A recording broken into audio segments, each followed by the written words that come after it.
प्राणों से भी प्यारे विद्यार्थियों साथियों नमस्ते।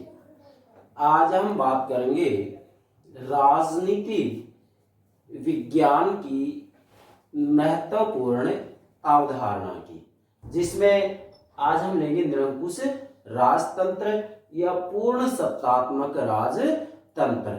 ध्यान दीजिएगा, वास्तविक रूप में चाहे सामाजिक विज्ञानों की बातें हो या फिर भौतिक विज्ञान की बात हो, सभी विज्ञानों के अंतर्गत यदि उनकी विषय वस्तु को ठीक से समझना हो तो निश्चित रूप में उस विषय से संबंधित अवधारणाओं को समझना अति आवश्यक है।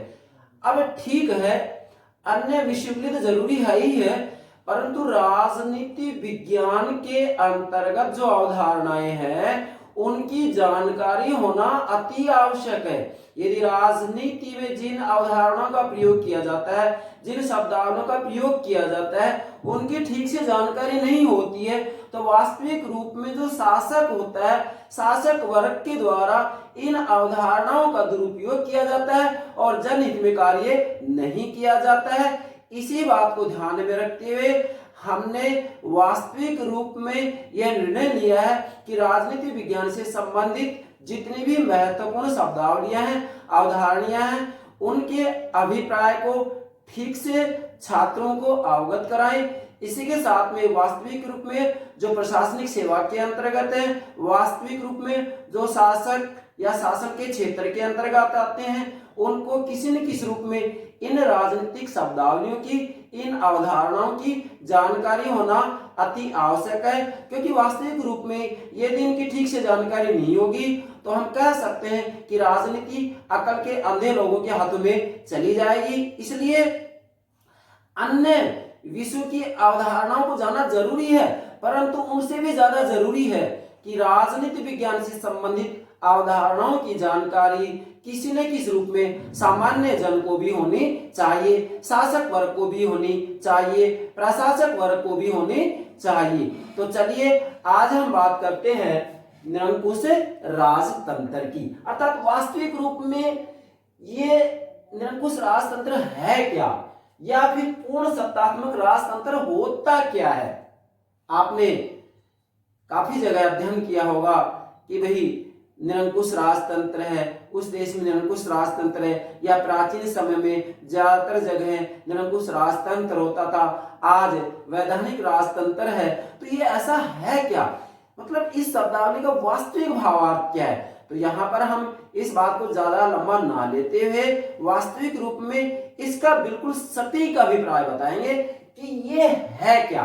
तो ध्यान दीजिएगा, वास्तव में निरंकुश राजतंत्र एक ऐसी शासन प्रणाली है, क्या, एक ऐसी शासन प्रणाली है जिसके अंतर्गत विधायी, कार्यपालन और न्यायिक इन तीनों ही कार्यों या शक्तियों का प्रयोग एक राजा या सम्राट के द्वारा किया जाता है, और इस राजा या सम्राट के ऊपर किसी भी रूप में मंत्रिमंडल, विधायिका या न्यायपालिका का कोई नियंत्रण नहीं होता है।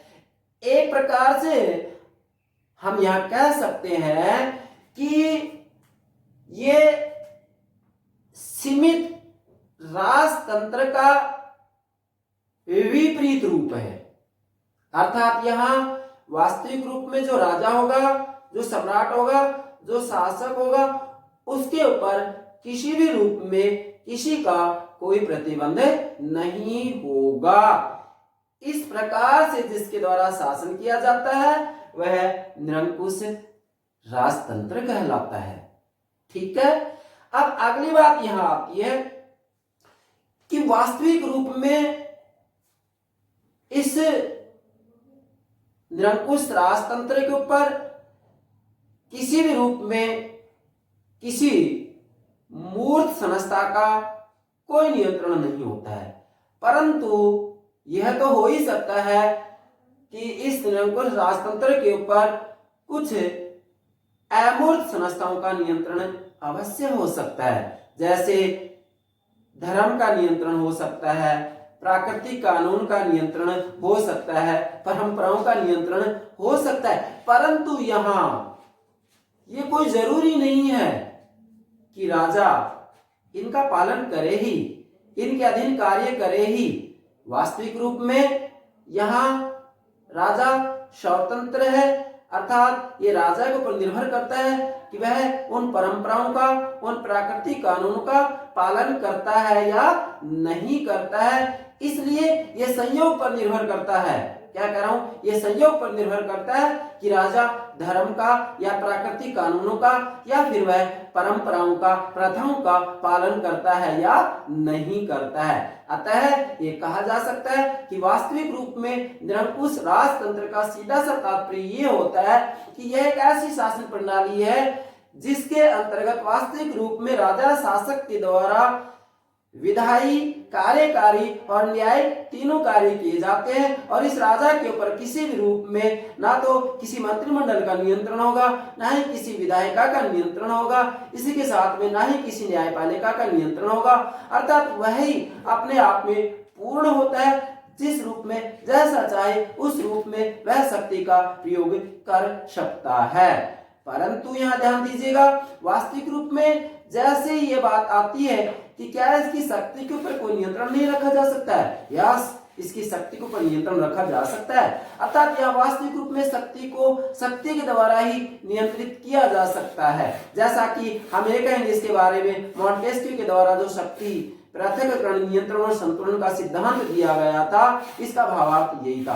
तो ध्यान दीजिएगा, जैसे हम ये कहते हैं कि क्या शक्ति को प्रति संतुलित किया जा सकता है, यस किया जा सकता है, लेकिन जैसे ही प्रति संतुलित करने की बात आती है तो वास्तविक रूप में उसे फिर निरंकुश राजतंत्र नहीं कहा जाएगा, बल्कि उसे वास्तविक रूप में संविधानवाद की संज्ञा दी जाएगी। क्यों? क्योंकि संविधानवाद के अंतर्गत जो शासन होता है वह संतुलित होता है, वह नियंत्रित होता है, वह अनियंत्रित नहीं होता है। वह वास्तविक रूप में जो शासक होता है वह सीमित होता है, सीमित रूप में कार्य करता है, अर्थात इसके ऊपर किसी न किसी रूप में, वास्तविक रूप में न्यायपालिका का, विधायिका का, मंत्रिमंडल का नियंत्रण होता ही है। इसी बात को ध्यान में रखते हुए यहाँ पर वास्तविक रूप में राजनीति विज्ञान के जनक अरस्तु हैं, उन्होंने बहुत अच्छी बात कही है कि शक्ति और सद्गुण कभी भी एक साथ नहीं रह सकते। इसलिए जो ये निरंकुश राजा है, वास्तविक रूप में कहा गया है कि ये परंपराओं के अधीन कार्य करेगा, ये धर्म के अधीन कार्य करेगा, ये प्राकृतिक कानून के अधीन कार्य करेगा, लेकिन यह अरस्तु का कहना है कि शक्ति और सद्गुण कभी एक साथ नहीं रह सकते हैं। जैसे मैं यहाँ एक एग्जाम्पल और देना चाहूंगा, लॉर्ड एक्टन ने कहा था कि शक्ति व्यक्ति को भ्रष्ट करती है और पूर्ण शक्ति व्यक्ति को पूर्ण रूप में भ्रष्ट कर डालती है। तो यहाँ वास्तविक रूप में इस राजा के ऊपर किसी भी रूप में कोई मूर्त संस्थाओं का नियंत्रण नहीं है, बल्कि अमूर्त संस्थाओं का नियंत्रण है। लेकिन यहाँ राजा बाध्य नहीं है, उनको मानता है या नहीं मानता है ये संयोग की बात है। यदि राजा मानता है इसका मतलब राजा न्यायी होगा, न्यायपूर्ण कार्य करेगा, अर्थात यहाँ धर्म का पालन करता है, परंपराओं का पालन करता है, प्राकृतिक कानूनों का पालन करता है, प्रथाओं का पालन करता है, नैतिकता के आधार पर कार्य करता है, तो वास्तविक रूप में राजा न्यायी होगा। लेकिन ये संयोग पर निर्भर करता है, राजा ऐसा करता है या नहीं करता है। क्यों? क्योंकि वास्तविक रूप में राजा के ऊपर कोई नियंत्रण है ही नहीं। फिर कह रहा हूं, ना मंत्रिमंडल का नियंत्रण होगा, ना विधायिका का नियंत्रण होगा, ना ही न्यायपालिका का नियंत्रण होगा। इसलिए अंत में मैं पुनः कह रहा हूं कि निरंकुश राजतंत्र का सीधा सा अभिप्राय होगा ऐसी शासन प्रणाली जिसके अंतर्गत राजा या सम्राट के द्वारा ही वास्तविक रूप में कार्यकारी, विधायी और न्यायी, क्या कह रहा हूं, कार्यकारी, विधायी और न्यायी, अर्थात वह ही राजा ही अपने आप में व्यवस्थापक होता है, वही कार्यपालक होता है और वही न्यायपालक होता है। जैसे कि लुई 14वां कहा करता था कि मैं ही राज्य हूं, क्या कि मैं ही राज्य हूं। तो ये निरंकुश राजतंत्र का बिल्कुल सटीक अभिप्राय हो गया।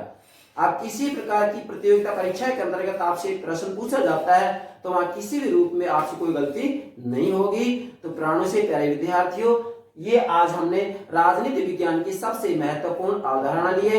अब हम प्रतिदिन एक शब्दावली निश्चित रूप में अपलोड करेंगे ही करेंगे, जिससे कि राजनीति विज्ञान से संबंधित महत्वपूर्ण शब्दावलियों को आप ठीक से समझ सके। मैं पुनः कह रहा हूं कि वास्तविक रूप में हम कहेंगे कि राजनीति विज्ञान को यदि ठीक से समझना हो, राजनीति की जानकारी ठीक से प्राप्त करनी हो, तो राजनीति की जो महत्वपूर्ण शब्दावलियां हैं, राजनीति विज्ञान की जो महत्वपूर्ण शब्दावलियां हैं, उनकी जानकारी जन सामान्य को भी होनी चाहिए। इसी के साथ में शासक वर्ग को भी होनी चाहिए, प्रशासक वर्ग को भी होनी चाहिए, क्योंकि जब तक इनकी जानकारी ठीक से हमें प्राप्त नहीं होगी, इनका भावार्थ हमें ठीक से प्राप्त नहीं होगा, तब तक वास्तविक रूप में यह हो सकता है कि शासक वर्ग के द्वारा इन शब्दावलियों का गलत अर्थ निकाला जाए और इनका दुरुपयोग किया जाए। इसलिए हमने अब यहाँ पर ये योजना बनाई है कि प्रतिदिन एक शब्दावली निश्चित रूप में अपलोड किया करेंगे। ये हो गया आपका निरंकुश राजतंत्र। तो ध्यान दीजिएगा, आप हमारे YouTube चैनल से जुड़े रहें, इसके लिए हमारे YouTube चैनल को सब्सक्राइब अवश्य कीजिएगा। Thank you very much.